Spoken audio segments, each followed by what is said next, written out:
અમદાવાદથી સૌથી પહેલા સમાચાર ફાયરિંગની ઘટનામાં એક વ્યક્તિએ જીવ ગુમાવ્યો છે। હથિયાર સાથે મજાક કરતી વખતે ફાયરિંગ થયું અને દિગ્વિજયસિંહ રાજપૂત નામના યુવકનું મોત થઈ ગયું। એફએસએલની ટીમે ઘટના સ્થળ ઉપર પહોંચીને તપાસ શરૂ કરી છે।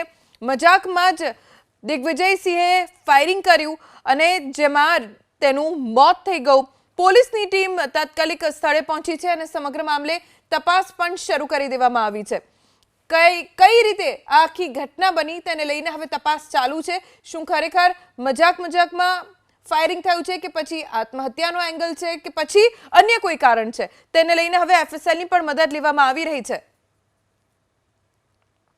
ઘરના લોકોની પણ પૂછપરછ હાથ ધરવામાં આવી છે। જે હથિયાર પોલીસે જપ્ત કર્યું છે તે લાયસન્સ વાળું હતું કે નહીં, કોની આ રિવોલ્વર છે તેની તપાસ ચાલુ છે। સૌથી મોટો સવાલ કેવી રીતે મજાકમાં ફાયરિંગ થયું જ કેવી રીતે।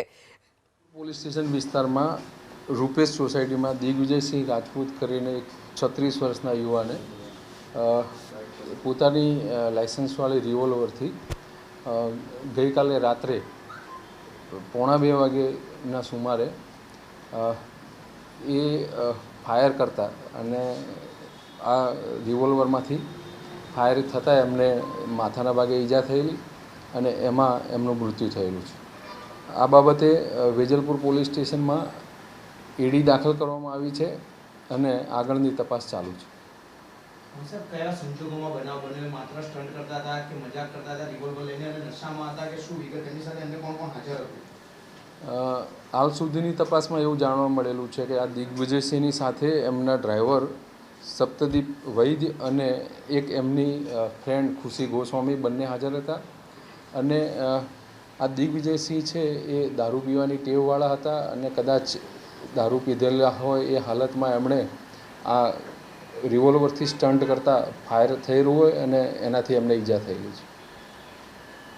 સર, જે રિવોલ્વર છે તે લાયસન્સ કેટલા સમયથી તેમની પાસે હતું? એમનું બેકગ્રાઉન્ડ શું છે? દિગ્વિજયસિંહ કરે છે શું? અગાઉ કોલ સેન્ટર સાથે સંકળાયેલા હોવાની માહિતી છે તેની કોઈ હકીકત ખરી? હાલ સુધીની તપાસમાં દિગ્વિજયસિંહ જમીન લે વેચનો ધંધો કરતા હોવાનું જાણવા મળેલું છે। ગુનાવાળી જગ્યાએથી દારૂની બોટલ કે એવું કશું મળી આવ્યું નથી।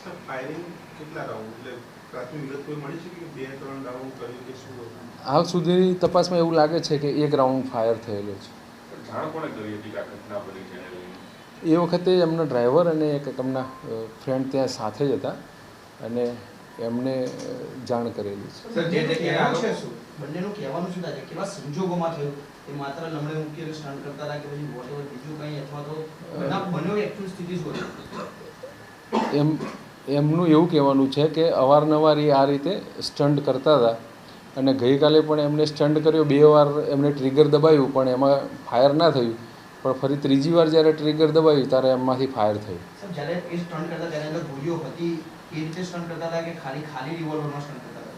આ રિવોલ્વરમાં લગભગ 6 કાર્ટીજ હોય છે, એમાંથી 3 કાર્ટીજ ભરેલા હોય એવું લાગે છે અને 3 કાર્ટીજ ખાલી હતા। સર, જે જગ્યાએ ઘટના બની તે એનું જ ઘર હતું? એ લોકો પરિવાર ક્યાં રહેતો હતો એ વખતે શું હતું?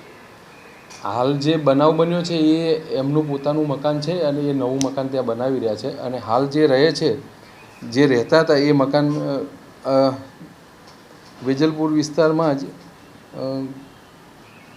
રૂપેશ સોસાયટીમાં રહે છે ના, રૂપેશમાં બનાવ બન્યો છે, રહેવાનું એડ્રેસ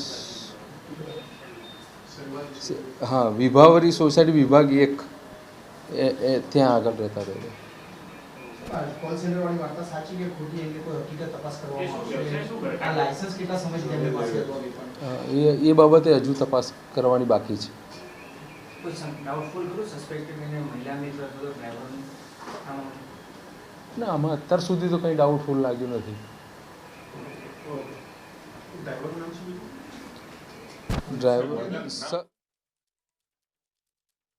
તો દિગ્વિજયસિંહ દારૂ પીવાની ટેવ ધરાવતો હતો અને તેના કારણે કદાચ મિસફાયર થયું હોઈ શકે છે। દારૂના નશામાં તેણે મિસફાયર કર્યું હોઈ શકે છે તેવું પોલીસનું અનુમાન છે। હાલ તો તપાસ ચાલુ છે કેમ કે જ્યારે આ ઘટના બની ત્યારે રિવોલ્વરમાં 3 કારતૂસ ભરેલા હતા